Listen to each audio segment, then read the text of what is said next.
Bueno, por supuesto, después de todo lo que los genios que han hablado, me resulta sumamente difícil y comprometida dar esta charla. Lo digo sinceramente, la superioridad de los conferencistas me abatata un poco. Esta es una charla, por supuesto, profundamente católica, y toco el tema que tocó en dos oportunidades Pedro, cuando habló del aborto y cuando habló del exterminio de nuestra raza humana. Y con referencia a lo que dijo recién el señor Salinas, el libro maravilloso de Guénon, que es El reino de la cantidad y los signos de los tiempos, el nombre completo, me refiero particularmente a los signos de los tiempos. Y difiero en el enfoque del señor Salinas por aquello que nuestro Señor dijo: no acumuléis oro y plata en esta tierra, haced buenas obras y tendréis un tesoro en el cielo.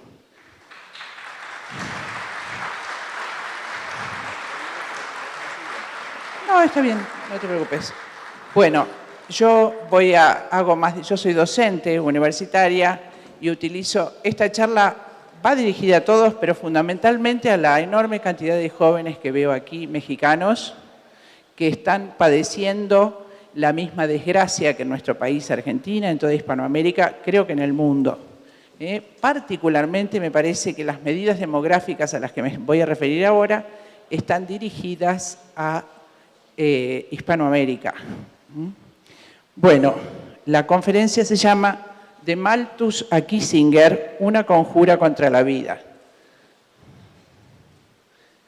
A ver si los jóvenes...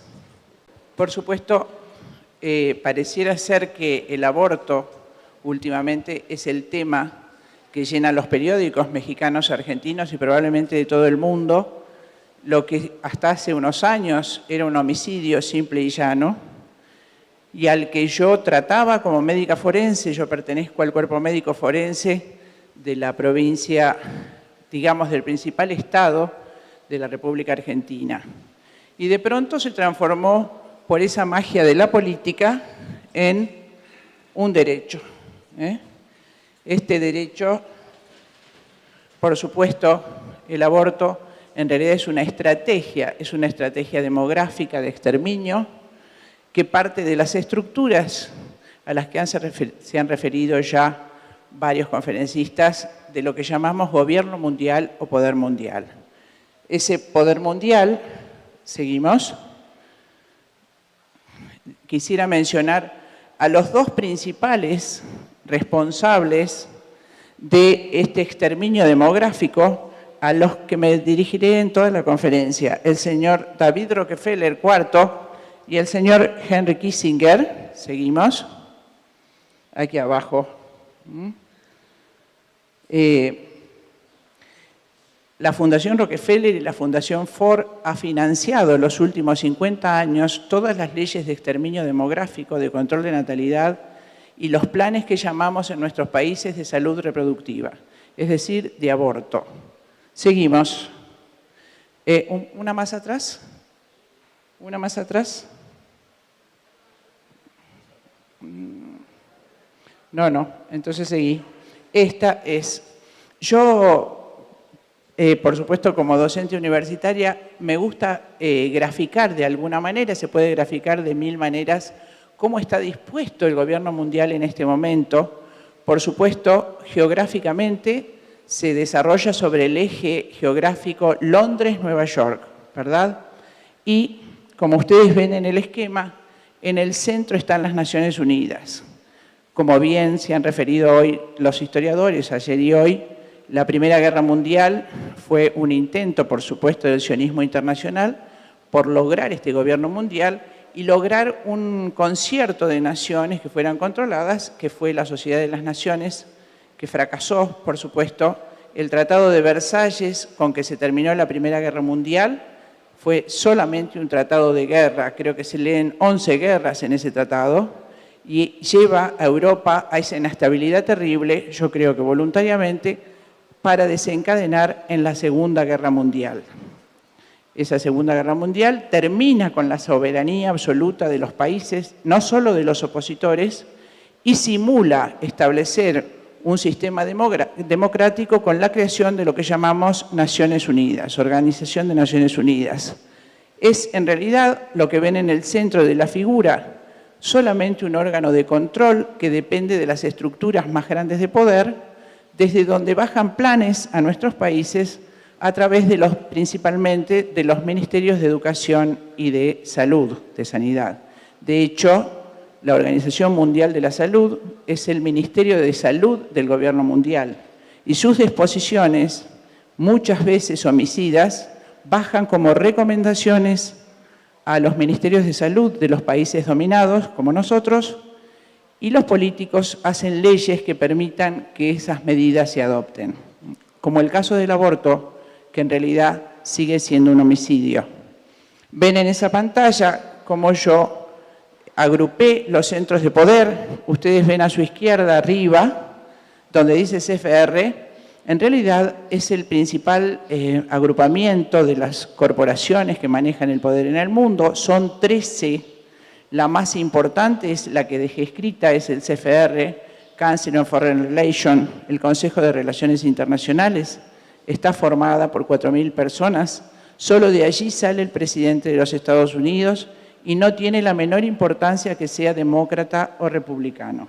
Es un banco de cerebros donde se hacen los planes de gobierno a corto, mediano y largo plazo, es decir, a 2 años, a 1 año o a 500 años.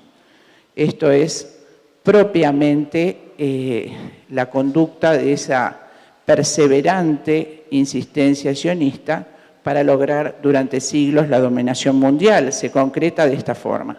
Junto con el CFR, inmediatamente debajo, el siguiente grupo de poder es la Trilateral Commission, Comisión Trilateral, que agrupa a los banqueros norteamericanos, europeos y japoneses.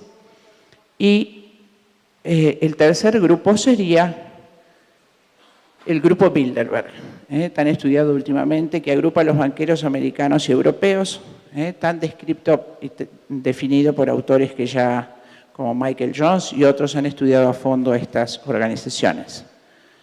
Inmediatamente por debajo, la Reserva Federal, recordando que el dólar es privado. El dólar no es la moneda soberana de los Estados Unidos de América. Los 2 presidentes que quisieron hacer del dólar moneda soberana fueron asesinados a la semana. Me refiero, por supuesto, a Lincoln y a Kennedy. En la siguiente, termino con este esquema. De estas 13 corporaciones, las otras son menos importantes para lo que nos ocupa, así que no las voy a nombrar, solo nombraré al Fondo de Población de Naciones Unidas, que tiene implicancia directa en este exterminio demográfico al que me referiré. De las 13 corporaciones, es presidente honorario y vitalicio David Rockefeller IV, y es secretario vitalicio Henry Kissinger, quien tiene a su cargo en este momento y hace varios años, desde la Guerra del Golfo, la administración de la matanza de Medio Oriente. A la derecha o abajo, arriba y a la derecha del grupo de las corporaciones, ven las 2 familias que ostentan el manejo de la mayor cantidad de dinero del mundo, la banca Rothschild y la banca Morgan. Además, directamente implicadas en estas desviaciones que se están inculcando a toda la humanidad, a nuestros países, como la homosexualidad.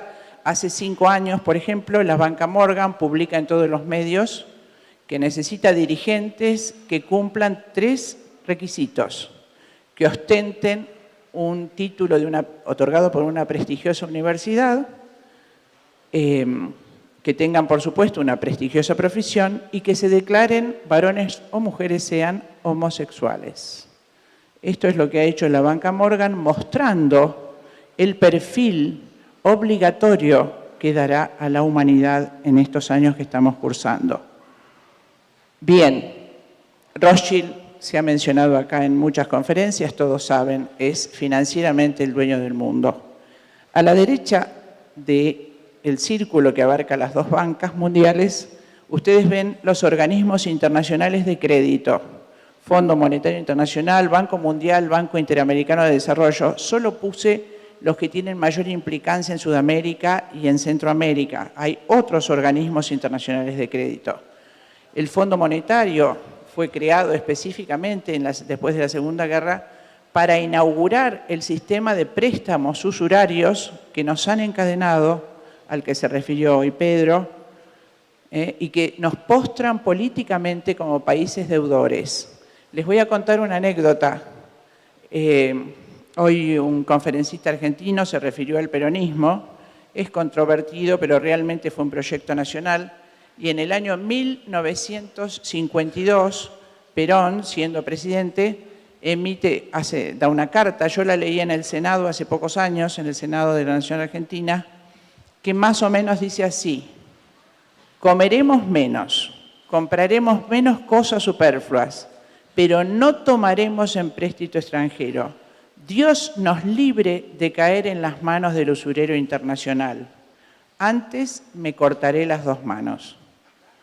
10 días después, en The Times y en inglés, aparece la respuesta de Churchill, en castellano: a ese HDP lo perseguiré en vida y después de muerto. Así le contestó, y después de morir Perón, poco tiempo después, profanaron su tumba y le cortaron las dos manos. No es un chiste, esto es así, y esto nos muestra la realidad demoníaca y trascendente que tiene la política que se ha instaurado en nuestro mundo.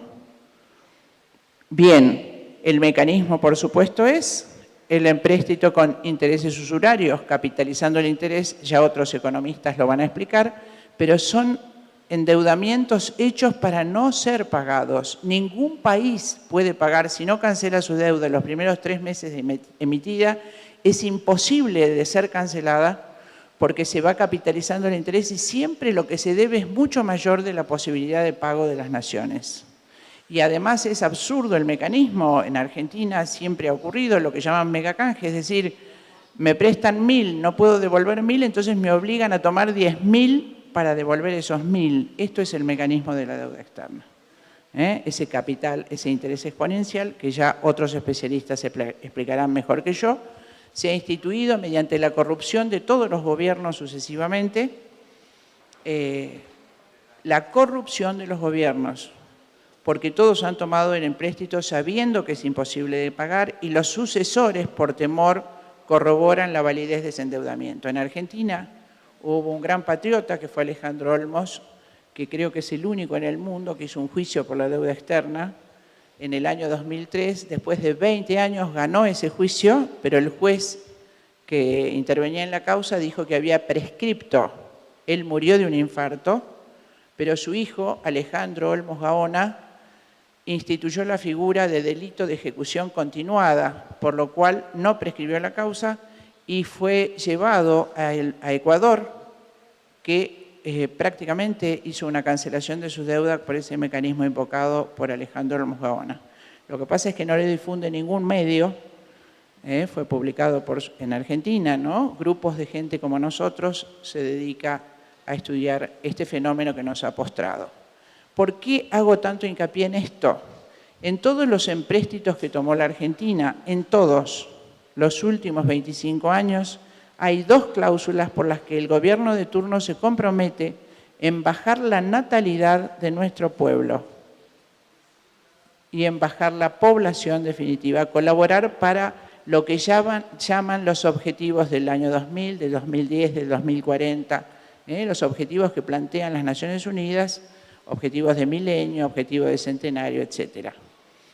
En esas condiciones, a nuestro país particularmente, el perjuicio que se genera es enorme. La Argentina, como todos los países cercanos al polo, son países despoblados, ¿no es cierto?, con poca población, los climas fríos son menos fértiles que otros países y además se ha instituido la anticoncepción hace ya más de 60 años. Argentina y Canadá son los países de América donde se ha iniciado el uso de la píldora anticonceptiva, ya en la década del 60. Bien, abajo, curiosamente, puse el nombre de algunas universidades. Universidad de Harvard y Johns Hopkins. Hay muchas otras. Esta es el laboratorio donde se genera el llamado pensamiento único. De hecho, en la Universidad Johns Hopkins se impuso, un médico sin escrúpulos, hizo lo que me voy a referir más adelante, que es la perspectiva de género, la ideología de género, la desvinculación del sexo biológico con el género como atributo de comportamiento de la persona. John Moon, en la Universidad de Johns Hopkins, hizo ese experimento que terminó dramáticamente. Ese fin es ocultado, por supuesto, por los medios. Y la Universidad de Harvard, por supuesto, nos plantea todos los planes de estudio. En ella se elaboran todos los planes de estudio que tenemos en Argentina, y pienso que en México debe ser igual, para lo cual hace 30 años se instituyó un organismo que se llama CONIAU, que controla todos los planes de educación de nuestros institutos de los 3 niveles. Y si no se ajustan a las reglas establecidas por Harvard, no son aprobados. Por eso muchas instituciones todavía sanas trabajan con currículum oculto. Es decir, por ejemplo, enseñan 4 latines y 4 griegos, cuando nos obligan en las facultades de letras a dar solo 2 latines o 2 griegos y que se superpongan en el horario, para que los alumnos no puedan tener esa formación en lenguas clásicas, ¿no?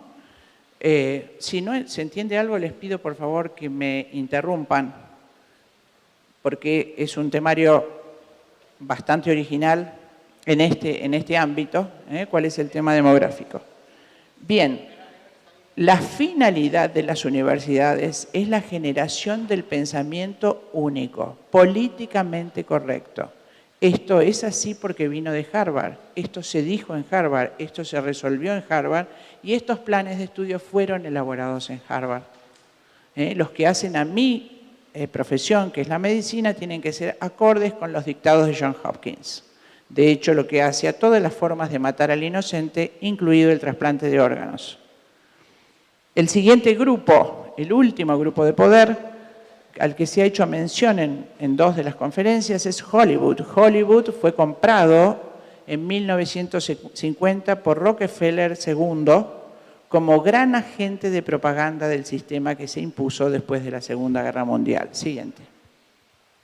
Bueno, acá les traigo un esquema de la Comisión Trilateral. Por supuesto, muchos de ustedes ya lo conocen, pero me interesa mostrarles cómo las empresas que hacen el poder enorme que tienen.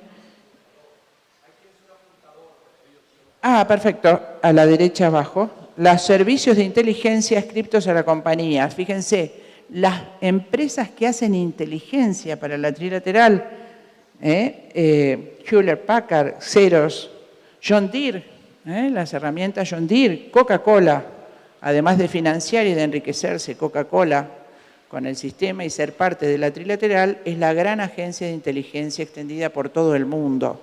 Tan impresionante su acción que la creación de Papá Noel es obra de Coca-Cola, reemplazando a nuestro Señor como protagonista de la Navidad por este gordo simpático, totalmente ateo, que trae regalos y que exige un gran consumo con los colores de Coca-Cola.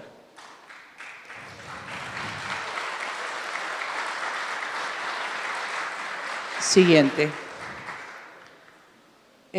Bien, esta política que ha instituido la Fundación Rockefeller, por supuesto, es una política demográficamente negativa. Hay políticas positivas, son aquellas que estimulan el crecimiento, como la que acaba de poner el presidente Putin. Paga 250.000 rublos por hijo a la madre que tenga, naturalmente, cada hijo. Y Francia, que tenía una tasa de natalidad debajo del 0,9, hace 15 años, puso las siguientes normas positivas demográficas.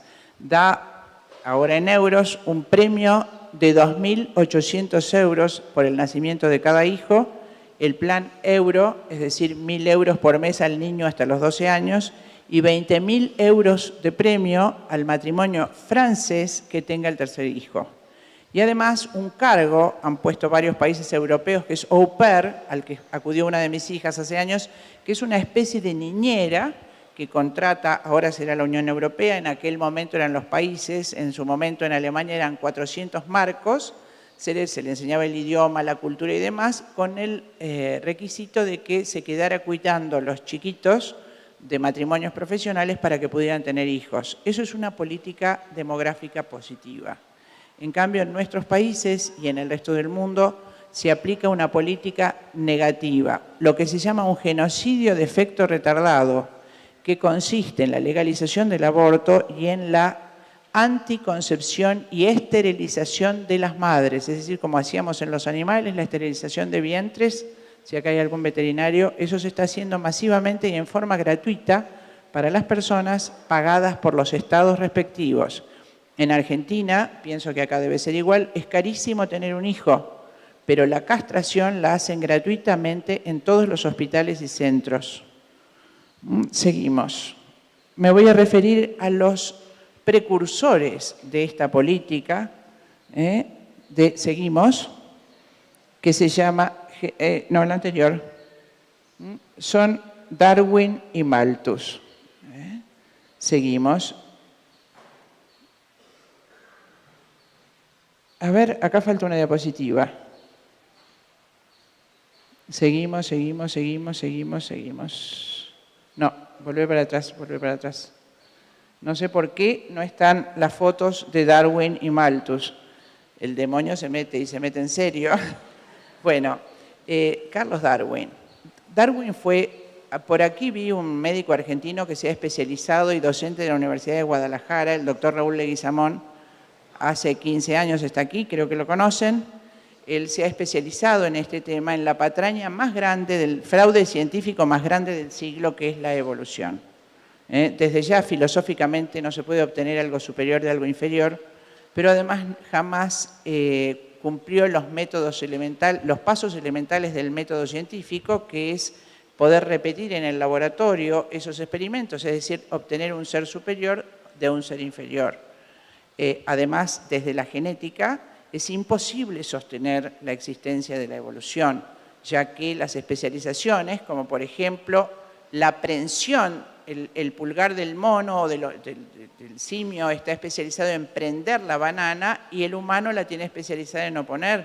Es imposible genéticamente que un órgano se desespecialice para especializarse de otra manera. No sé si eso se entiende. Pero sin irme a detalles genéticos, les voy a contar lo que pasó con la genética.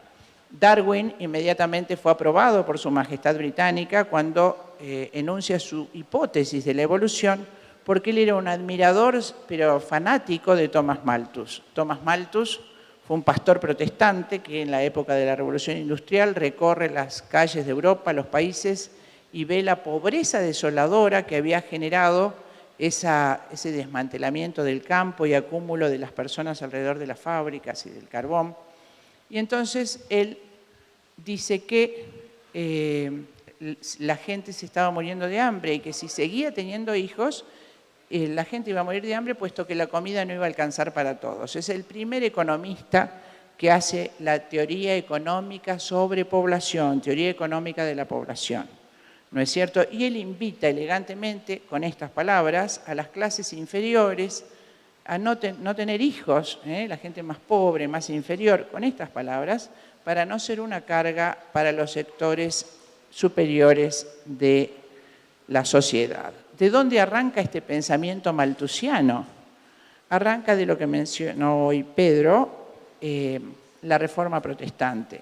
En verdad, el levantamiento de Lutero contra la Iglesia Católica no es la pavada que cuentan en los libros de las indulgencias. Él se levanta contra una de las principales verdades de nuestra fe, de los principales apoyos de nuestra fe. Él judaiza el cristianismo. Él niega la salvación por las obras. Dice, no nos salvamos por las obras, nos salvamos porque estamos predestinados para salvarnos. La predestinación judaica contra la que luchó todos los 3 años de vida pública de nuestro Señor fue la lucha contra los fariseos por ese tema. ¿Se recuerdan los que han leído el Evangelio? Cuando cae la torre de Siloé o cuando hay un ciego, los judíos lo acusan de pecador, de condenado. Estás condenado como tus padres porque eres ciego. Estás predestinado. Y Cristo, por supuesto, lo niega terriblemente. Y por el contrario dice esa frase con la que empecé: no guarden tesoros de oro y de plata, que los toma la polilla y el orín en el cielo. Hagan buenas obras y tendrán un gran tesoro en el cielo. Estas son palabras textuales de nuestro Señor, y por supuesto todo lo que se adultera cae en la contradicción, porque Lutero quiere ser fiel a la Escritura, niega la existencia de la Iglesia, que es anterior, pues la comunidad de los apóstoles es anterior al Evangelio escrito, pero niega esa frase taxativa del Señor. A esa frase de Lutero, a ese luteranismo, por eso tenía esa frase: cree fuerte y peca fuerte. Si estás predestinado por la fe, te vas a salvar, hagas lo que hagas. Cree fuerte y peca fuerte, era la frase, el caballito de batalla de Lutero. 2 o 3 años después, Calvino agrega como signo de la predestinación divina, seguimos, la riqueza y el poder. Calvino termina su obra diciendo que, por supuesto, nosotros somos poderosos, ricos, sanos. Somos la raza elegida, el Israel de Dios. Esa es la frase con que termina Calvino su obra. Es importante siempre ir a las fuentes. Y en ese momento en que Calvino enuncia esa barbaridad, la Inglaterra se hace calvinista. Muere Enrique VIII, si se acuerdan, bueno, acá hay muchísimos historiadores. Su verdadera descendiente era María Tudor, aquella princesa que tenía con Catalina de Aragón y que el pueblo amaba, pero era asmática y cabalgando por Inglaterra muere de un ataque de asma. Entonces, el siguiente sucesor era pequeño, muere enfermo, y la sucesora real era María Estuardo, sobrina de Enrique VIII, que era católica.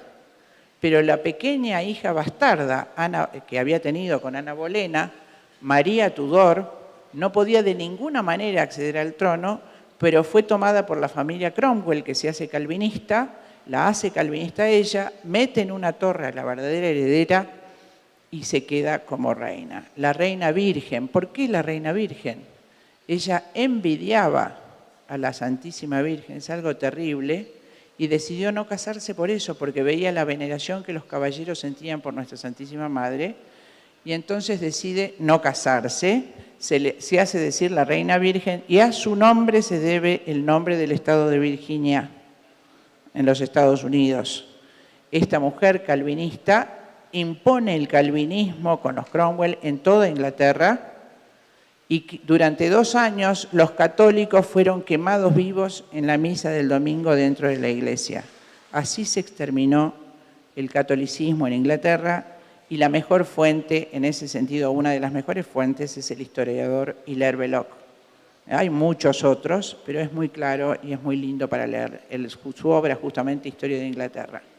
Ese hecho que parece banal determinó el cambio de todo nuestro destino, porque Inglaterra tenía un destino cristiano y católico, y al claudicar en la fe lleva consigo a toda la humanidad, porque en ese mismo momento se produce la decadencia del Imperio Español, en la derrota de la Armada Invencible de Felipe II, y empieza entonces la hegemonía inglesa, lamentablemente la hegemonía inglesa calvinista. Y allí se dan las dos conductas, cómo la fe se plasma en la conducta inmediatamente. Los conquistadores españoles mandan a sus capitanes a casarse con las indias, y tenemos este maravilloso continente mestizo, el criollo. Y los conquistadores ingleses exterminan a los indios, no quedan más que comunidades aisladas, por ese principio calvinista que les quita hasta la condición humana. Bajo ese calvinismo, desde hace 500 años, Inglaterra comenzó la cacería de negros, de personas de raza negra en la costa africana, que no ha parado prácticamente hasta el siglo XX. Ella instituye la esclavitud de personas que había sido desterrada por la Iglesia Católica hasta el año 1500. Es un detalle que nadie toma en cuenta, nadie habla mal de Inglaterra. Inglaterra instituyó la esclavitud que la Iglesia Católica había sacado.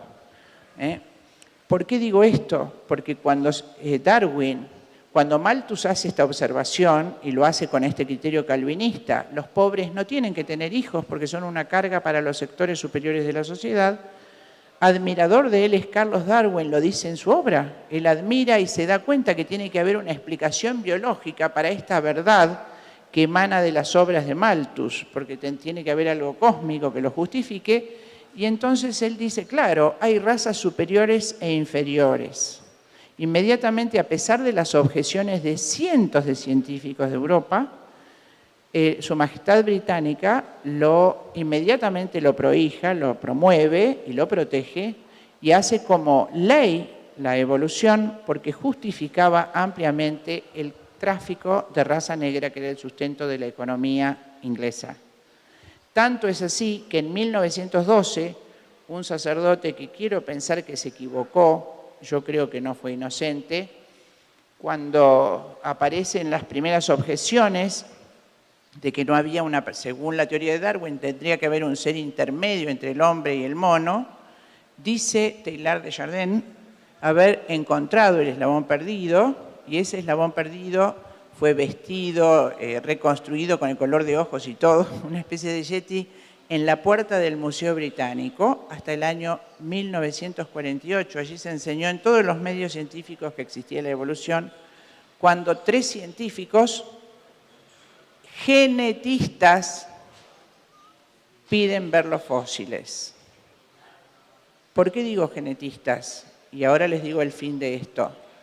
En 1850, junto con Darwin, un humilde monje benedictino, Gregory Mendel, había hecho experimento mezclando las arvejitas verdes y blancas y había tenido que de cada 8 hijitas arvejitas, 6 eran blancas y 2 eran verdes, descubriendo las partículas, los genes, con los cuales hace las inmutables leyes de la genética, demostrando que cada especie mantiene incólume su patrimonio genético celosamente. Cuando se produce en la reproducción celular, se produce una alteración de ese genoma, de esos genes, vuelve hacia atrás como un cierre de cremallera. Allá está mi colega, que sabe de esto mucho más que yo, el doctor Leguizamón. Vuelve hacia atrás y comienza de nuevo el apareamiento para que no haya un solo error en ese código genético. Y si por desgracia hay una alteración de un gen, un cromosoma o un gen, lo que llaman una mutación, el individuo que nace, cualquiera sea la especie de que se trata, es portador de una enfermedad. Es mucho menos compatible con la vida plena a la que estaba destinado. Esa es la verdad biológica, única y científica. Pero el descubrimiento de Mendel fue ocultado por la corona británica hasta 1930. 80 años fue ocultada la genética, porque se contraponía absoluta y tangencialmente con la hipótesis evolucionista de Darwin. Maliciosamente fue descubierta hasta que 3 científicos tienen la honestidad de decir que este descubrimiento en 1930 había sido hecho por Gregor Mendel y reproducir las leyes que él definiera. En 1948, retomando esto, estos genetistas objetan el famoso yeti que estaba expuesto en el Museo Británico, piden ver los fósiles que nunca se habían mostrado y se encuentra que los fósiles estaban absolutamente adulterados por manos expertas. Las únicas manos expertas eran las de Teilhard de Chardin. Es otra cosa que no se dice. Eso coloquialmente solo lo publicó la revista Selecciones de Reader's Digest en 1997 con título de tapa El fraude científico más grande del siglo. El resto es solo información científica a la que accedemos nosotros, pero no el pueblo, que es mal informado por los medios de difusión. ¿Por qué me detengo en esto? Vuelvo a decir, porque ese criterio, seguimos, existió hasta el siglo XX. Recuerden que el apartheid en África terminó en el año 1993. Justamente ese año seguimos el intercambio cultural chicos de Sudáfrica y tuve un príncipe zulú, un negro que era muy inteligente y una chica hija de ingleses. Cuando llega octubre debían volver a sus países y lloraban porque pregunto, ¿no? Siempre se quieren volver porque extrañan. No, se habían hecho muy amigos. La Argentina es muy especial en la vida de amigos, de universitarios. Es como Andalucía, con esos planes de Erasmus, ¿no? Y me dicen que cuando vuelvan a Sudáfrica, era 1993, no iban a poder saludarse en la calle. Saludarse. Seguimos. Este es Thomas Malthus, pero fíjense, seguimos, este es el economista inglés, seguimos. Esto es lo que les quiero mostrar, esta es la curva demográfica actual, que fue exactamente inversa a la prevista por Malthus. En rosa he graficado los alimentos. Fíjense, desde la época de Malthus hasta ahora, él decía, el cuadro de su izquierda, que la humanidad iba a crecer geométricamente y los alimentos lo iban a hacer aritméticamente, por lo tanto la comida no alcanzaría para todos, pero la curva demográfica real es la que ven a su derecha. La humanidad solo se multiplicó 38 veces y la comida ha tenido, la producción de riqueza y alimentos adquirió una proporción que no existe en la historia de la humanidad. Seguimos. Nunca existió tanta riqueza en el mundo y nunca estuvo tan injustamente distribuida. Con una tecla de Wall Street se hace morir de hambre a todo un pueblo. Seguimos. Acá la gravedad de la intervención de Darwin está dada en los 3 corolarios que salen de su obra. En el universo nada puede tener sentido. Todo se produce por azar. Por azar se han producido las alteraciones genéticas, las mutaciones, y los individuos, por azar, por adaptación, han ido adquiriendo las propiedades que nosotros conocemos. Esto no es inocente. No hay un orden, no hay un autor, no hay un principio creador, por lo tanto tampoco hay orden natural, no hay ordenador.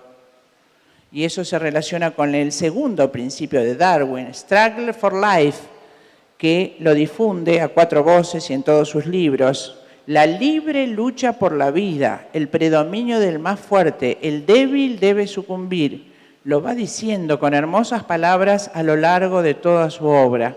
El débil debe sucumbir. Y miremos ahora en Medio Oriente. Quisiera que vean, los que pueden acceder a documentales, pueblos desarmados, cuando Israel bombardeó el Líbano, bombardeó los jardines de infantes, las escuelas, las provisiones de agua. ¿Qué es eso? Y en este momento recibí, por supuesto, de las monjitas que tenemos. Yo tengo 2 hijas religiosas, misioneras. Una está en China comunista y una sobrina mía que está en Medio Oriente pidió oración desesperada en Irak, porque los chiquitos son pasados a degüello y las nenas se toman para esclavas sexuales. Esto fue hace 15 días, pidiendo oración a todos los católicos del mundo. Es monstruoso. Esta Navidad última la pasaron en las montañas, felices porque estaban viviendo la misma Navidad que había vivido nuestro Señor. Sin nada, en pobreza total y en soledad absoluta.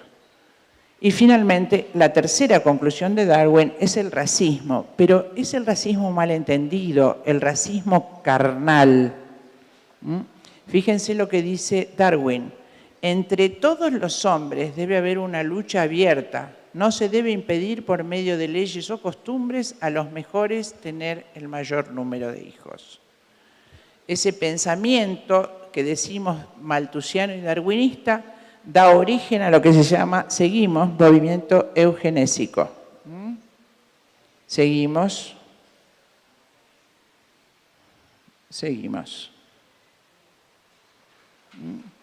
El movimiento eugenésico, con asiento en Norteamérica y en Inglaterra, tiene adopta ese principio darwinista para exterminar a los países pobres, ¿no es cierto? Ese criterio con que se aplica esta doctrina malthusiana y darwinista es un criterio ya no de cultura, sino específicamente de riqueza, dado que es una plutarquía el sistema en el que vivimos. Seguimos.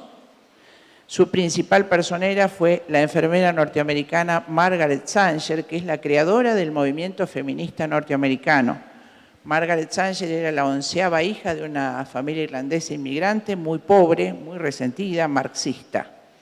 Se casa con un médico, Elliot, que es el primero que no se casa, es amante de este inglés, que es el primero que hace experimentos con alucinógenos, ¿no es cierto? Y él pertenece a la escuela de Freud o marxismo, que va a iniciar a partir de Freud, Erich Fromm, Reich y Marcuse, ¿no es cierto?, según la cual el matrimonio monogámico impide que el varón se desarrolle plenamente y que sea feliz, porque no puede estar atado siempre a una misma mujer, ¿no es cierto? Y las mujeres, dice, perdón, es una expresión médica, tienen neurosis por falta de orgasmo, ¿no es cierto? Su seguidor Reich, médico, fue procesado en Estados Unidos, murió suicidado.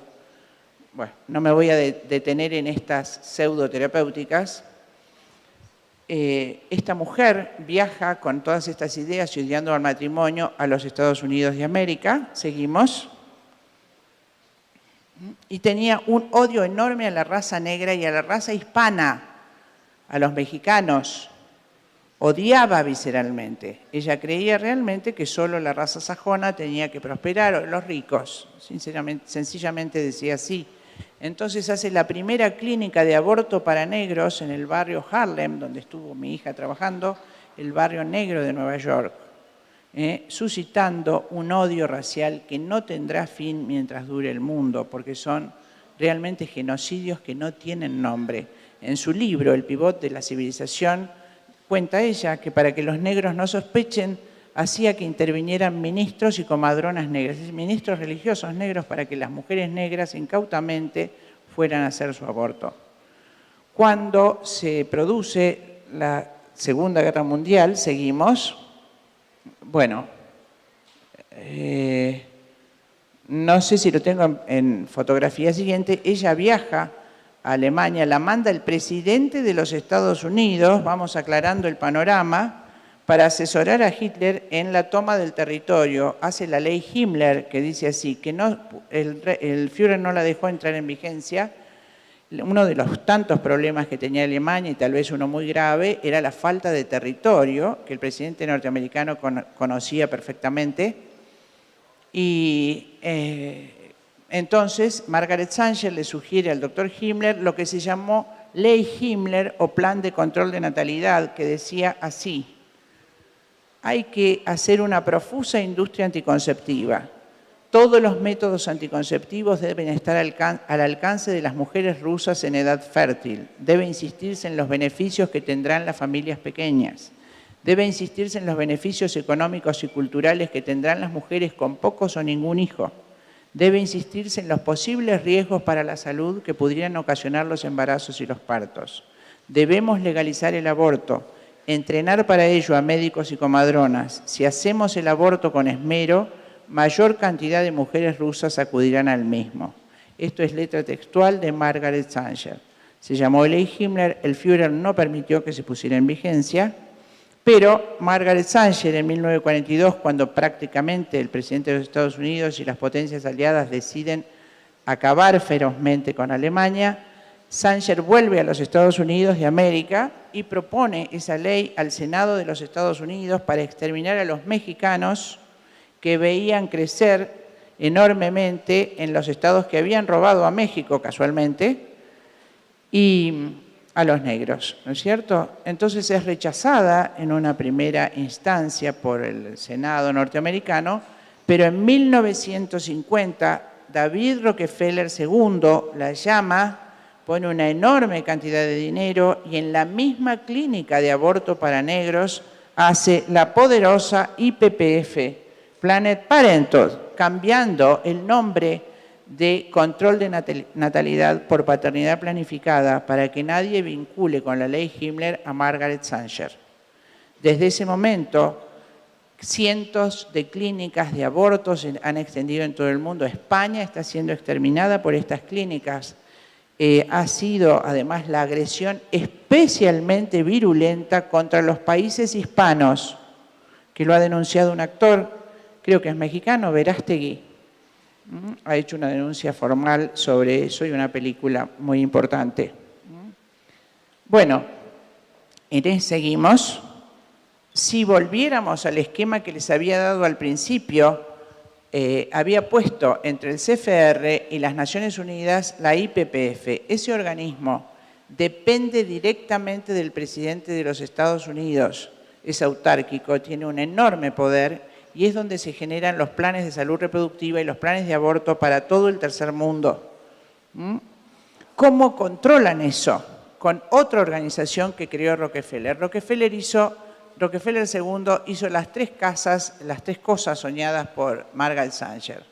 Creó paternidad planificada, hizo una profusa industria anticonceptiva. En Panamá costó la vida de 1.700 conejillos de indias, mujeres que fueron usadas para experimentación en Panamá.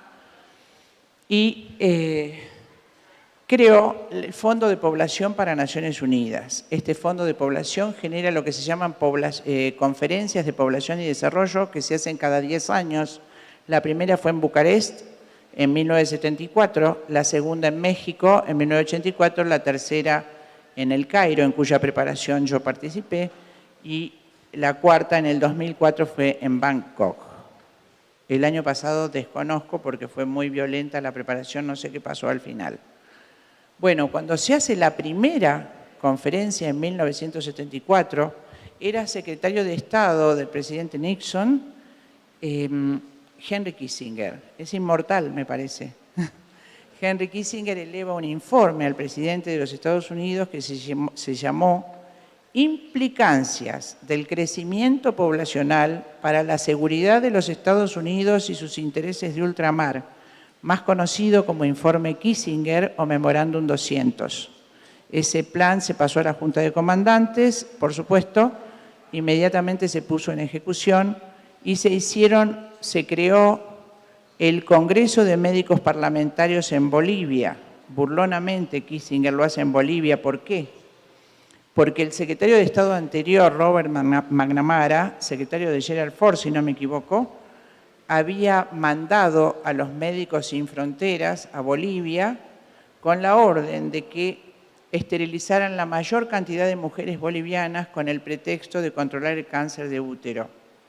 Bolivia es un país con baja natalidad porque es también un país muy alto. Y cuando los padres advierten que los esposos, que sus mujeres perdieron sus embarazos y que no pueden quedar embarazadas, claman a Naciones Unidas, que estaba sesionando en Bolivia justamente para eso, y al no tener respuesta alguna matan a los médicos implicados en eso, a los Médicos Sin Fronteras. Eso está en una película documental que pueden ver que se llama Sangre de Cóndores. El establishment judeo-americano observa que no puede usar entonces a partir de la década del 50 la fuerza para esterilizar, y una vez que se eleva el informe Kissinger y se ve el resultado de la primera conferencia de población, Kissinger dice en su informe: las opiniones como Argentina, Argelia y la Santa Sede deben ser inmediatamente neutralizadas. Hay que educar para ello a los dirigentes. Hay que insistir en la dificultad para el desarrollo que tendrían teniendo muchos hijos. Y en la página 52 dice así: si esos países, Estados Unidos carecerá de los minerales necesarios para su industria a lo largo del siglo XXI, minerales que habrán sido consumidos a lo largo del siglo XX. Esos minerales yacen inexplotados en los países del tercer mundo. Si esos países alcanzan un crecimiento poblacional importante, será inevitable su desarrollo industrial, desarrollo que debemos evitar a toda costa para que no consuman los minerales necesarios para la industria de los Estados Unidos de América. Se los estoy diciendo textualmente. Eso es lo que conocemos como informe Kissinger. Más adelante dice: para que estos planes no sean descubiertos, debemos encubrirlos detrás de planes sanitarios. Y es allí como nace la forma legal del genocidio de efecto retardado, que tiene forma de leyes, 4 leyes demográficas, que creo que en México se han sancionado todas, en Argentina ya han sido todas sancionadas a pesar de nuestra lucha. Seguimos. Henry Kissinger. Ese informe fue desclasificado en 1989 justamente en el año que cae el muro de Berlín. Seguimos. Nuestra finalidad no es brindar un servicio, sino obtener claras metas demográficas. Seguimos. Para llevar a cabo entonces esta política de exterminio a los países del tercer mundo, el pilar de esta política demográfica, o los pilares son los siguientes: la anticoncepción, la globalización del aborto, para eso se hacen las conferencias de población y desarrollo, la expansión y equiparación de la homosexualidad dentro de la denominada perspectiva de género y la expansión del SIDA, que se comporta como virus demográfico. Por supuesto, la globalización del aborto es el objetivo al que la Argentina se opuso hasta la Conferencia del Cairo, y nuestro país fue castigado severamente con la política crediticia por no haber accedido en esas delegaciones a la legalización del aborto. Esta política se implementa entonces mediante un congreso de médicos parlamentarios que tiene residencia en La Paz, en Bolivia, y en Medellín, que le dieron forma a las 4 leyes que voy a enumerar. Seguimos. La primera es la Ley de Educación Sexual. El presidente de la IPPF en 1973, Grammacher, ante el Senado de los Estados Unidos, dice: la única forma que tenemos de llegar al aborto libre en los países católicos es mediante una intensa educación sexual. Se trata de obligar a la enseñanza mixta en todos los niveles y a los chiquitos ya de 4, 5, 6 años mostrarles los órganos genitales, erotizarlos precozmente, enseñarles que el sexo es un juego, hablarles de los preservativos, para inducir a un sexo precoz y que esto lleve a una cantidad importante de embarazos adolescentes e infantiles y los padres pidan a gritos el aborto, como efectivamente está ocurriendo en toda Sudamérica. La segunda ley es la Ley de Salud Reproductiva, que es la Ley Himmler. Todos los anticonceptivos son gratuitos, están al alcance de todos los países pobres. Bueno, y la Convención de Eliminación de todas formas de la mujer, CEDAW, es su sigla en inglés, es la legalización de los supuestos 2 derechos: derecho al propio cuerpo y derecho a la elección de sexo. Seguimos rápido, no creo que alcance. Seguimos. Bueno, esta es nuestra presidenta, que una compañera nuestra de la conferencia creía una presidenta buena. Ella, por supuesto, legalizó. Fíjense lo que dice: me siento un poco Napoleón, cuando legaliza la reproducción humana asistida y la gestación por sustitución. No es un hecho legislativo, estamos unificando un acto de codificación.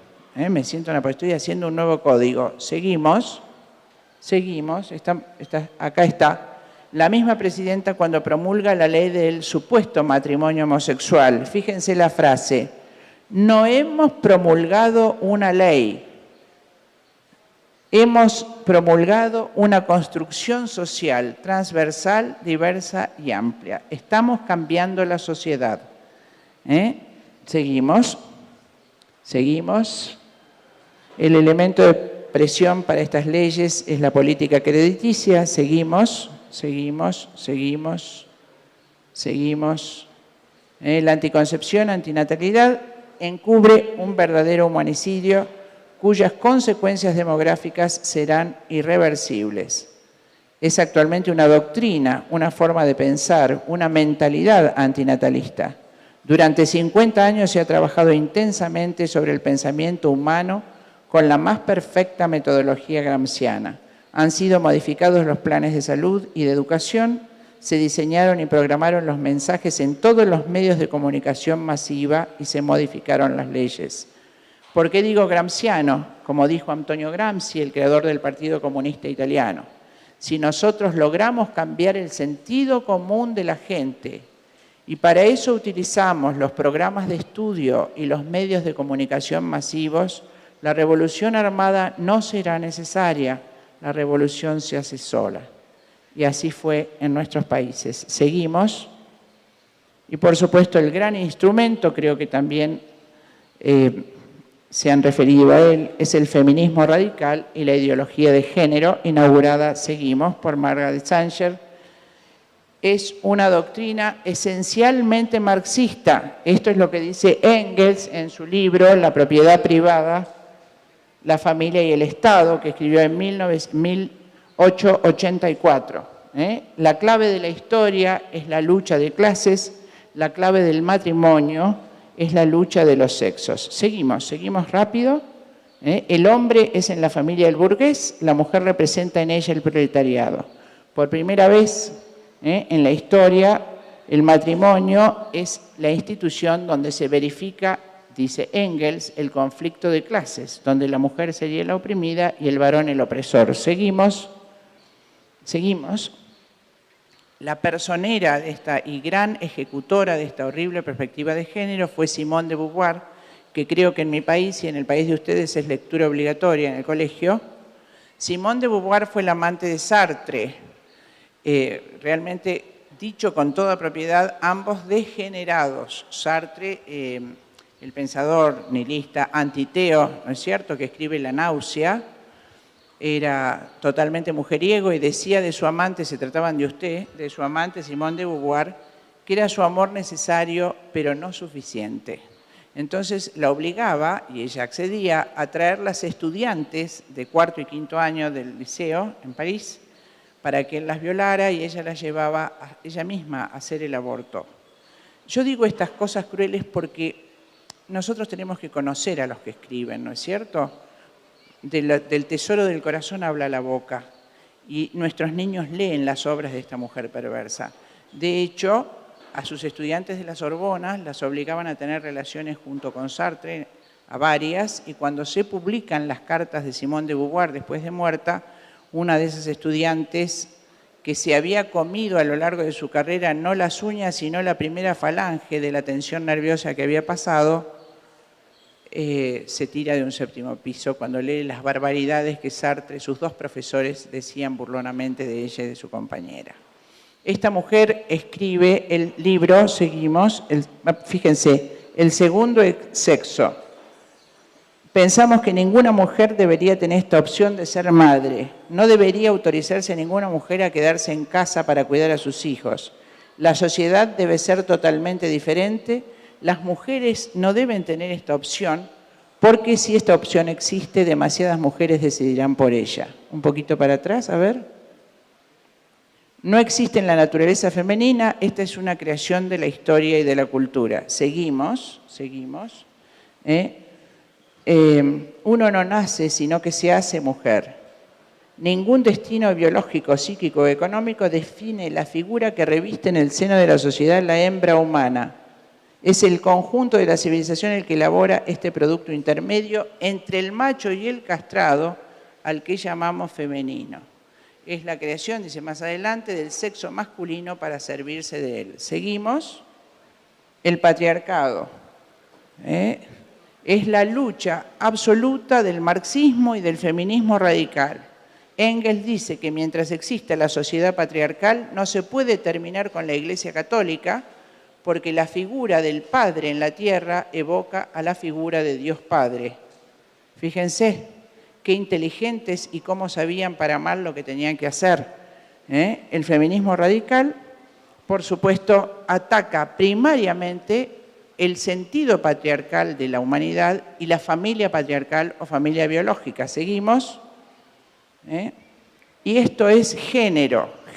Es imposible usarlo en castellano, sin embargo se ha impuesto, ya se ha expedido en la Academia Real Española, gender en inglés, pero en castellano evoca la clasificación de los seres vivos. Sin embargo se ha impuesto, y el género es un artificio constructivista donde reemplazan la figura del sexo biológico. Seguimos.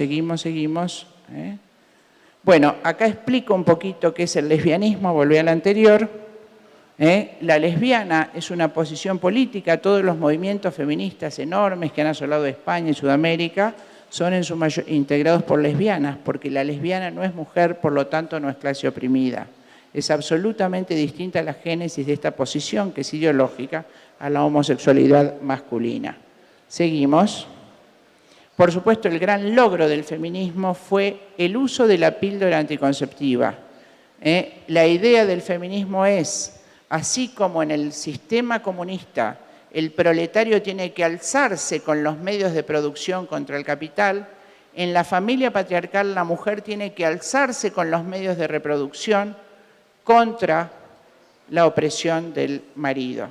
Entonces, para librarse de la esponsalidad y de la maternidad, controla a través de la píldora los medios de producción. El varón ha sido sacado de toda discusión en los senados de toda Hispanoamérica, y esto se dice es cosa de mujeres. Seguimos. La estrategia, por supuesto, es tomar todos los cargos de poder, sobre todo estas mujeres feministas, los que hacen a la educación y a la salud, han sido copados, y creo más en el Parlamento Europeo.